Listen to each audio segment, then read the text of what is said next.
Are you tired of people always telling you what you want to hear and not what you need to hear? Me too. Are you ready to actually do something about it? Hi, I'm Loren Lahav, and for the past 30 plus years, I've been blessed to speak and to impact thousands of people around the world.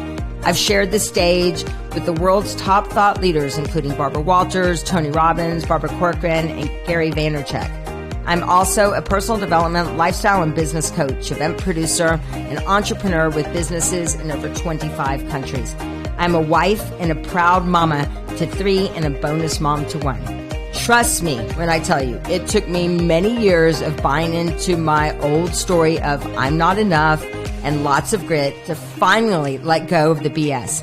So I understand firsthand what it means and what it took.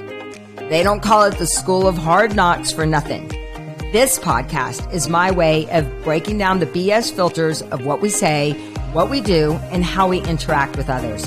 I will be sharing what worked for me, yet more importantly, what didn't work for me. This is a no fluff podcast where we will address real life issues that seem to surface when you least expect it, relationship conflict and breakdowns, and real solutions.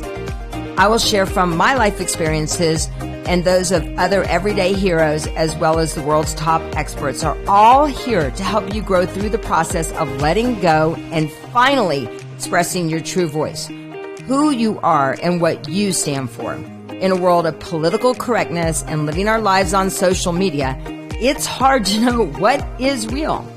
And are you taking in so much information but not applying what you've learned? In my life, I always look to the people who understand what I'm going through and are willing to get honest and forthcoming with me to help me grow through these challenges. Trust me, I've had them all, and I'm going to take the time to be as real as possible and get to solutions. I've had financial issues, parenting issues, marriage issues, emotional issues. You know, the list goes on. I've learned from my challenges, I've grown from them, and continue to learn from them. I see them now as opportunities. With this podcast, we're going to tune up our lives. I'll be your cup of espresso to get you through whatever you're going through in your life that's holding you back, to give you that confidence and trust of knowing someone is there to help and guide you, yet you have to do the work. So strap in, hang on tight, and let's get real. Welcome, Stacy. I adore you. I hope that you know you've been one of my mentors pretty much my whole adult life. And I remember watching you. Well, I met you in November 1989. It was crazy. I think we were at it was a nursery that we were at, correct? Is that where we met? We met at a nursery. You were like outside playing with the other kids. I'm joking. We met at Tony's house in 1989 at Thanksgiving. And I was like, who is this cool woman? And I think you were frisbee golf. Freestyle frisbee. Yes. Now, crazy. What the things we do when we're young. These are the things we do when we're very young. But you know what's beautiful about it is I think for a lot of people that are young, that are out there listening, or parents that are thinking, oh my God, what is my kid doing? What does this mean? Like long term, like, are they going to be like, are they ever going to grow up and do anything with their life? You're a beautiful example of that, of somebody who really embraced their 20s, right? And experienced a lot of different things. I mean, could you talk about it? Because you've created companies, big businesses, extremely successful now. And you have kids that are in their 20s. What would you say to parents out there right now who are like, oh my God, is my kid ever going to grow up and have a real job? What would you say to them?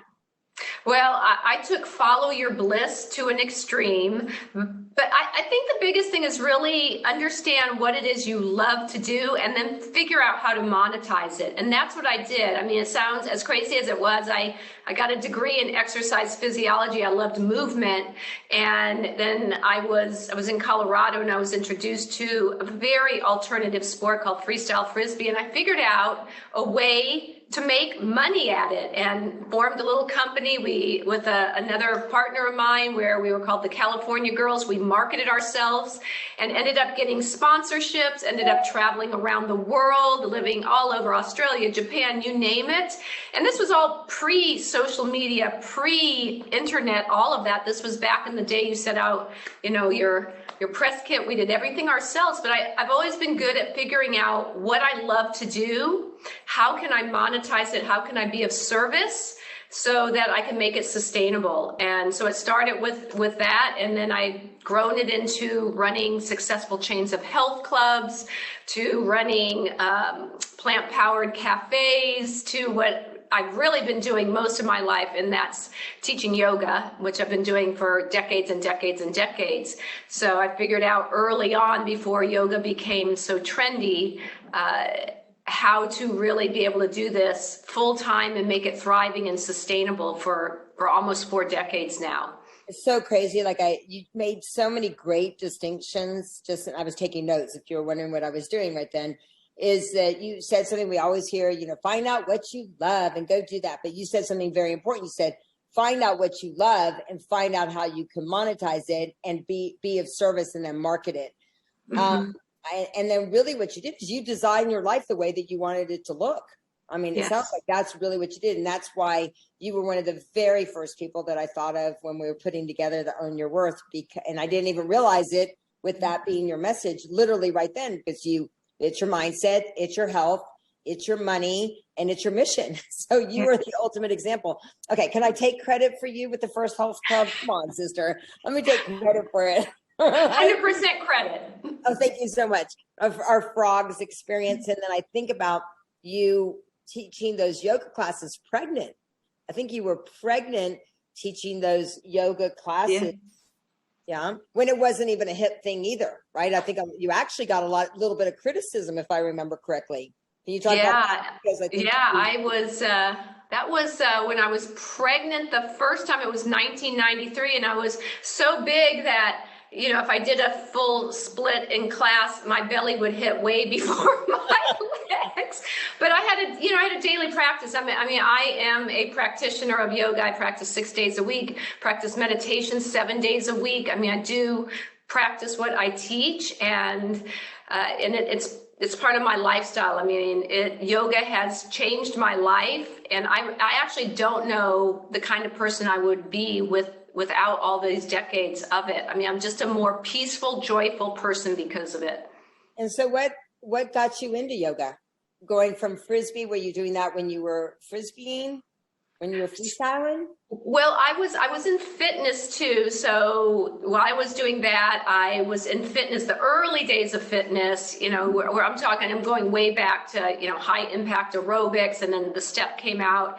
And, those were all good and great. And I was teaching those, but I felt something was really missing. It wasn't really touching my heart. My personality was not so much woo hoo hoo, kick it up type of thing. I was probably a little more soulful. And I saw a yoga class. I saw people coming out of a yoga class, very, very traditional from a studio way, way back. Again, this was 30 plus years ago. And they had this zenness to them. They were in incredible shape, but there was something more. There was an energy to it that I wanted. And so I found that style, that lineage, and I went deep in it. And that changed my world. It really did. The practice has changed my world. And so what would you say? I mean, and then from there, you didn't just stick with that. I mean, you went on, like you said, now it's just your identity. It's just who you are. Right. Yeah. And I know that you're really passionate about making sure, like with your kid, I know you practice with your daughter. And since she's been a baby pretty much. Yeah. Yeah. My kids literally, since they were in the womb, my son and my daughter, since they were in the womb. But the interesting thing, and just for parents out there, as parents, we have things that we really believe in, and we think, oh, this is going to be so great for our kids. So, I thought, oh, yoga's so great for them. My kids were both athletes. If they just added some yoga to it, they'd have more peace in their life. They would get less injuries, all these wonderful things that yoga can provide. And what I've found is, and same with the eating, you know, we can to have them eat more greens, to have them eat healthier. And what I found is that the more I proselytized, the more I talked about it, the more I told them they should be doing these things, the more they pulled back and the less they wanted to do it. And so what I discovered is that just by being what I was telling them to do, that's what made the difference. So I just became more yoga. I just practiced, again, more of what I teach. And now that they're young adults, of course they're doing all this. Of course they're eating better and they're healthy and they love yoga. And so of course they looked and they're like, oh, mom looks pretty freaking good. That looks pretty good, right? Like they saw you. That they, I think that, you know, lots of times we take that for granted, right? They're like, yeah, mom's happy. Mom's dealing with a lot of stuff. And wow, what are those things? I think they look from the side and go, there's something that's working here. Yeah. Right? I think what they really, really see is that at my age, because I'm in my 60s now, that I mean, I get out of bed and I feel great. There's no moaning, there's no groaning. I've moved more free than I've ever moved in my life. My body is, you know, it just feels with a lot of freedom. They see that. And so however we move, however we act, that however we feel from the inside is how we act on the outside. So because I feel really, really great, you know, I have a lot of energy, I feel fantastic, then that's how you act towards others. So if you feel good here, then you're going to act really, really lovely on the outside. And that's what they see. Not so much the physical appearance, but more towards how you feel on the inside is how you will represent yourself on the outside. Well, and I see that you know, that you truly own your worth. And what does owning your worth mean to you? Well, owning your worth to me is first and foremost of not playing small. You know, especially as women, so many times we feel like, you know, we're meant to play small, that we're meant to put somebody else on the pedestal. But what happens when we do that, when we play small, then everybody around us starts to play small. But when we step up and we decide to play big, when we step up into our confidence, I mean, I think there's something very sexy and alive about a woman not, you know, lowering herself, but stepping up into her confidence in a very compassionate and humble way. Then that everybody around them starts to rise up. So the more that we rise up to own our own worth, then the more we bring everybody else around us up. And so that's really, to me, owning your worth. It's not just for yourself. It's to raise up everyone around you, your friends, your daughters, your parents, everyone around you. You're raising up when you raise yourself up. It's so true. I felt like it was a mic drop right there. Had I had a microphone right here, I would have been like, boom, right? And it's having the courage to do that, right? And I always say that it's that, you know, what's that 5 seconds of courage when you just say, I'm doing it. I'm going for it, right? I remember I was taking my HotWorks class this morning. As you know, HotWorks is one of our sponsors for the event.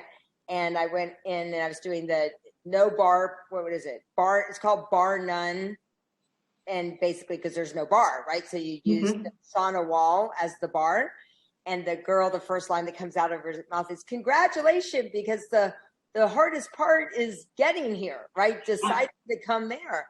And I think that for so many of us, it is that first, the hardest part is making that decision, right? You probably see it all the time with people, you know, that you work with, right? It's deciding to show up to that class. It's not making the excuse of why you can't go to that class. Can you talk a little bit about that? Because like you said, you have 40 years of guiding people. Yeah, well, that instructor was exactly right. For most people, the hardest part is just getting there. I know for yoga, just getting on your mat. Once you're there, it's also, I like to start every time I get on my mat, every time I'm teaching, with just a little hint of a smile, because even that hint of a smile changes your physiology, that you should be extremely grateful that you even have the privilege and the time to be there. And a lot of people forget that especially as I teach yoga, because yoga is such a sacred practice that's been passed down for centuries.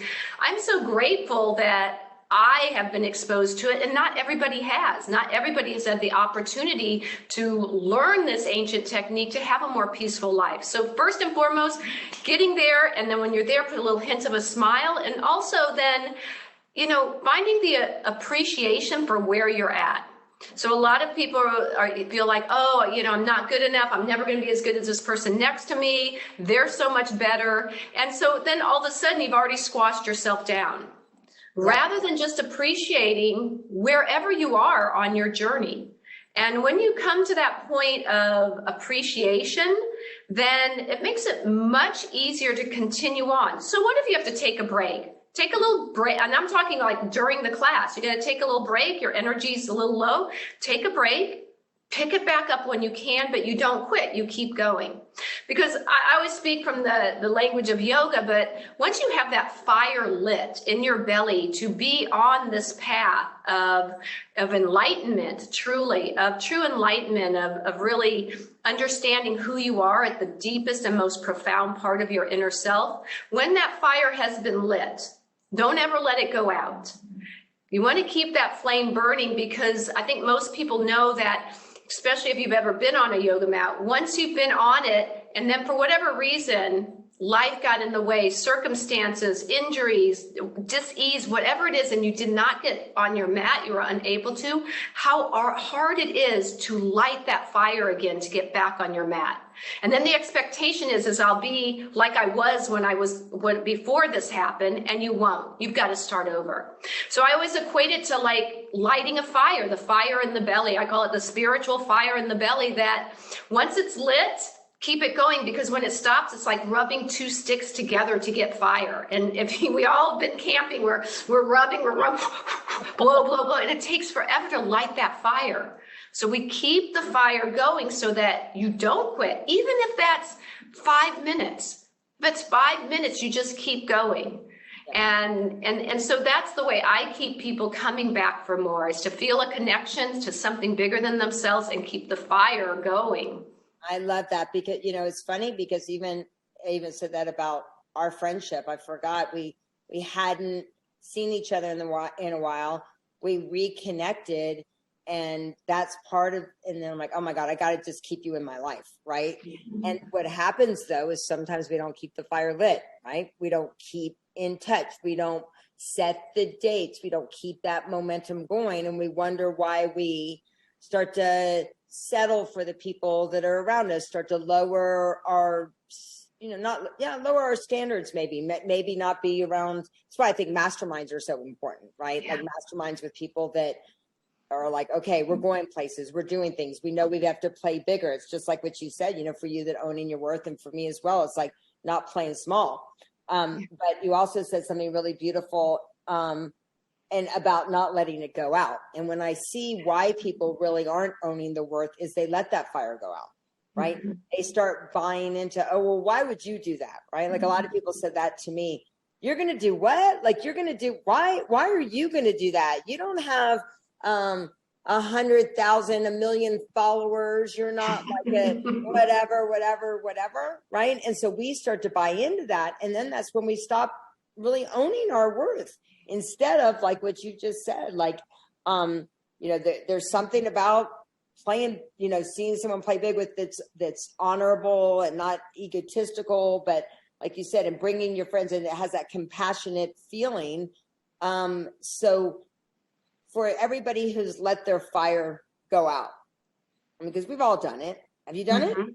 Have you done it? You remember? I have not, when it comes to yoga. Have I had my share of injuries and you name it. But I always, for me, it's a real sacred space, and I always make it to my mat. I always do my meditation practice every day. I do it twice a day, because it's just made me a more joyful, loving person and a more peaceful person. And here's the other thing that I will say, and my teacher taught me this. I studied with a teacher from India, a lineage-based style of yoga. And he used to always say, he spoke very little English, but he would always say, do your practice, do your yoga practice, and you'll receive small benefit. And people were like, a small, it's like in in the Western world, we want a big benefit. 5-minute abs and you're ripped. Get on the cover of your fitness bag. 5 minutes, you can do it. And so this is what it means though.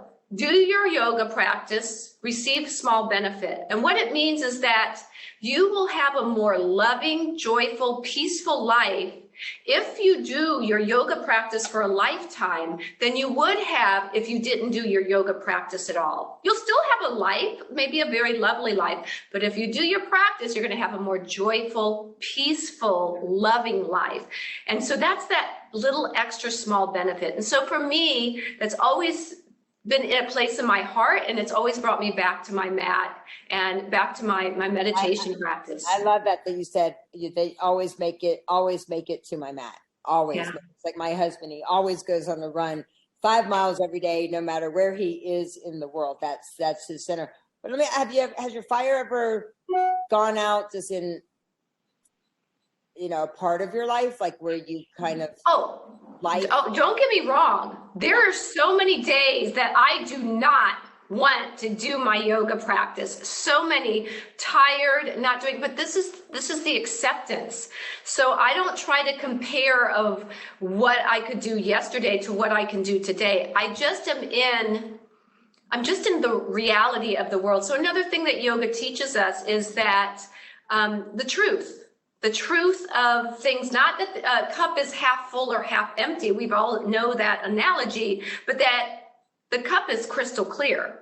The water is not half full, half empty, but it's crystal clear. So I look at things from the reality of the situation that, yesterday, maybe I felt really great and I worked a little harder. Maybe I ate something wrong. Maybe I'm stressed out. Maybe, I just have too much on my plate. When I make it to my mat, maybe I'm achy and sore and it doesn't feel good, but I honor that. I just honor how I feel on that day. I'm not forcing, I'm not struggling, but I'm working intensely. So maybe an example I can give you is rain. So we all know what rain is. Rain is precipitation coming down from the clouds. But I remember, I live here in Southern California and we're in a drought. We don't get enough rain. Our farmers need rains. My garden needs rain. So when it rains here, we're like, hallelujah, hallelujah. The rain gods have blessed us. Here comes the rains. We're so grateful. And then I remember a couple of years ago, I'm from Florida and I took a trip back to Florida for a little family thing. We rented a house down in the Keys. We rented a boat. It's going to be this great family time together, 7 days. I got off the plane. It started raining. It rained 7 days all day long. We never left the house, never got in the boat, played board games, and rain. Why is it always raining here? It's just rain. The reality is it's rain. It hasn't changed, but through the lens, my perspective, it's two different situations. And so I give this example so that you know that whatever's going on in your head, to try to see things as they are, the truth of the situation, and not through the lens of your own perception. Yeah. And so that gets me back on my mat. Hey, maybe I'm feeling today. Who cares? I get on my mat. I do the best I can. Maybe it's 5 minutes. Doesn't mean that it's not easy for me. That's what I'm trying to say. Well, and it's everybody's got their kind of mat, right? Like for my husband, his might be when it's the rain or when it's that he goes for the run. For me, where I go to on the mat, I go take a bath. I know that sounds crazy, but it's like I'll go and I just need to get in the water and I just need to just kind of move things around, right? Like just so something like think for yourself. I mean, really give everybody homework of where's your mat right now? Where is that place where you go back to get centered, to feel like you're home a little bit, right? Would you talk about that? Well, and I would also say make that a ritual. Make it something that so especially as women, the challenge we have, I think, as women is we're very service oriented. We're caregivers. We tend to nurture a lot. And then we tend to kind of put ourselves in the back burner. I sometimes call myself leftovers because I will be the person who will give everybody else in my family the best part of the meal and I'll eat the leftovers. Whereas nobody else in my family would ever think to do that. But I do. I'm like, I'll just eat the leftovers. And so This is a broad example because it's not true for everybody, but we all, especially as women, need a place that we return to that returns us to ourself, that reminds us of who we are at our deepest level, and that reminds us that we have to own our worth. Because if we don't own our worth, if we don't take the time to really honor ourselves, who's going to do that for you? Yep. You have to be able to do that for yourself. And you need to have a system in place, a consistent system in place yep. that honors you physically, mentally, emotionally, and spiritually. Boom. Another mic drop right there. It's funny that the leftovers example, because I knew that I had met the man that I needed in my life, because when I was making dinner, not that I make dinner all the time, I make a really mean smoothie, but like the dinner thing is a little bit. But I remember when I first made dinner once, and I was like, you guys eat, you guys eat, you guys eat. And my husband, Z, said to me, he goes, no, you sit down, you eat. And he said, you sit down at the table with us so that you make sure that you don't do that, for yourself. And I was like, wow, like, that was different. There was a part of me that was like, wow, like so all of those things. But I love what you just said there, But what's fascinating about that, Loren, and I think this is a prime example of sometimes as women what we do. You were willing to do that and felt nothing about it, like it's natural. No, you guys go and I will be the one to step back. But your husband even knew your worth more than you did. And this is why I'm saying having this ritual for ourselves to come back to ourselves. I think we're sometimes as women very disconnected to our own selves, to our own heart, because we're so busy giving all our energy away. See, here's the thing. My talk for Own Your Worth is called Be an Energy Billionaire, because most of us as women are constantly giving our energy away to everybody else. That's what we do. We give it away in so many ways, either with our speech, with our eyes, with our actions. We're constantly giving our energy away. And if you don't have a system, a very smart system to recapture your own energy, your own chi, your own prana, then you're going to burn out, and then you're not going to be good for anyone. So my whole thing is teaching people how to have more energy, how to cultivate, direct, and capture their own life force energy. And so when you do that, when you are an energy billionaire, you have all this energy now within yourself, you're fulfilled. Now you can go out and share truly what it is you're meant to do with the world. And it can't go one way. You can't just keep giving and not come from within. So that's really what I teach, is how to cultivate more energy from within. And you've done that, like you said, for 40 years. It's not just been like the last 2 years, just during the lockdowns. And that probably got you through a lot of the, those times, because you already had those systems in place. Like the same thing for me. I think rituals, when someone asks me all the time, I'm like, there's anything that I would say to somebody, it's the power of rituals, right? And creating those rituals. So no matter what the seasons, no matter what's happening within the world, you've got those to come home to. And that's really what we want. We want people to come home and remember that. And that's who we're bringing. Like that's who really we're bringing to as I shared with you just a couple minutes ago, you asked me like, how's it going? I'm like, oh my God, like I've been kind of sifting through, I've gotten lots of calls. I want to be at the event. I'm going to speak at the event. And I've had to a lot is just, it was not in alignment. And everybody that's coming, there's a specific reason why they're there. It's almost like, I feel like I'm creating a symphony. Right? Yeah. You're the conductor. I'm the conductor. Thank you very much. Yeah. So, you were on the call and we were just talking about how each person, it really is a beautiful instrument for this symphony that's taking place, so that people can go home and they create those systems for themselves. Yeah. So, well, a great event is truly, it is not a bunch of individual speakers just like playing their own instrument. A great event has a conductor who knows how to take all these instruments and have them play beautifully together in a symphony. And that's what makes a great event, where you can feel a congruent energy about that event. And that comes from the conductor, quite honestly, which is you. Well, we're doing this together. And so let me ask you one question, even though I know the answer because you've said it like a gazillion times. But, I always ask people on every podcast that I do, on anytime, I always ask them, what's one thing that you do to stay true to yourself every day? Oh, well, you already know the answer to that. Yep. I move and breathe, and when I say yoga practice, my yoga practice includes meditation. It includes my yoga practice, and my yoga practice is a meditation as well. So it's the movement of the body. The movements are there to regulate my health and to, give me better health. And then it is the working with my mind of truly working to not just stabilize my mind, but really put me into that place that, again, creates the energy within me, to give my brain a rest, from the old, redundant, recycled, unnecessary thoughts and emotions that contribute and facilitate stress. That will zap your energy more than anything. And so I use specific techniques to do that. And that's something that keeps me true to myself. What it does is it brings me back to my true self. And that's really the journey of yoga, and everything else that we do out there is really a story. And when we realize that our state of being, and we're human beings, but our state of being is one of abundant joy and unconditional love. That's who we are at our true self, our authentic self, our soul self. All the rest is a story.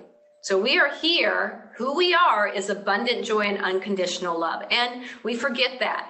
And we wrap all our stories around something else. And that's contributing to all the stress. That's contributing all to this playing small. Because if you truly know that you're abundant joy and unconditional love, anything is possible. So funny hearing you say that, because you can hear that mantra you live by, right? Just I don't know if you can hear it in your cadence just as you're talking. That is your mantra. And I know that I'm so honor you, to be there and to be there for your mama. How old is your mom? I love how much humor that you guys give the situation. I think that when times are tough, that you make it fun for her, you make it fun for the family. And she's amazing. She's a beautiful soul. Your mama. She is a beautiful soul. So for all the caregivers out there, I took both my parents and my mom and dad almost 7 years ago. They had some health challenges. My mom was a young 84 years old then. She had a stroke. My dad had some heart things. So I then moved them both into my home, and with my husband, and my kids was there. And then, through the pandemic, my dad ended up passing away at 90. And then my mom, during the pandemic, started to get some bad dementia. She's got pretty severe dementia right now. Still kind of remembers who I am, but pretty severe dementia. And so we took her in, and it is a very challenging burden. And I use that word burden because it is. It's a burden to take care of someone at that level. But at the same time, it's also a beautiful blessing, because it forces you to deal with your premonitory grief. And anybody who has aging parents probably has a little bit of premonitory grief if they've had some challenges. Premonitory grief is that living with a little bit of low-level anxiety of when are they going to go? When are they going to fall? When are they going to pass? What's going to happen? You have this little bit, you're already grieving and they're still living their life. And so it's allowed me to, what I'm grateful about that, it's allowed me to become even closer to my mom, even though she has dementia, to bring our family together, for my children to see how I take care of family. And so I use it truly as a moment of gratitude. Even though it's a burden, there's still a blessing in it. I love that. And then, a lot of the speakers that I'm excited to share have that same belief. That's why one of our speakers, Lucy, that you got to hear a little bit from, she's been through some of the worst things you can imagine. And I remember once I had her on at an event, and she said something like, it could be worse. And someone said, what do you mean it could be worse? And she said, because it could be worse. You know, how do you, she says, I'm grateful that this is, that I am where I am, I'm able to what I'm going to do, but it could be worse. So I love of who you are, and that you go back to that state of gratitude. And I just want to end with how grateful I am to have you in my life, and that we make sure that we always come back to our mat of friendship, and you know, keep that fire lit, and make sure that we don't have to go back to rubbing those sticks together. So, grateful, excited to be with you. Thank you so much. Love to your beautiful family, and we'll see you soon. Love you, Loren. Namaste. How awesome was today? Make sure you subscribe to the podcast and invite your friends to join as well. I'm here for you with fabulous content, great guests, and lots of giveaways. To learn more of how I have taken what I've learned, applied it to my life, helped others find their true voice, text TRUE to 26786, which will give you my top tune-ups and a complimentary 15-minute discovery call with one of our coaches. And remember, keep in touch with me on Instagram at I am Loren Lahav, Facebook Loren Lahav Official, Clubhouse Loren Lahav. Make sure you text TRUE, TRUE, to 26786. Text TRUE, TRUE, to 26786. And remember to always stay true to the amazing person you are.